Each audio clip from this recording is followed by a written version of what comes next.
الصيام النباتي. ايه الصيام النباتي ده او النظام النباتي؟ هو هقول لك الحاجات اللي مش المفروض ندخلها، ده الاسهل. الحاجات اللي مش المفروض ندخلها: اللحوم، البيضة والحمرة والاسماك، الجبن والبيض والالبان.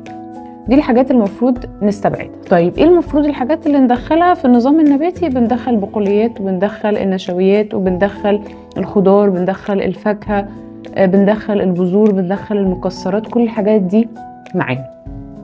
طيب هل ينفع اعمل وجبة متكاملة نباتي وتبقى بتدي للجسم الفايدة اللي هو محتاجها؟ ينفع ان انا اعملها، رغم انه بيتقال انه البروتين بتاعه ناقص او انه في بعض الفيتامينات بتبقى مش موجودة. هنشوف ازاي نعالج المشكلة دي.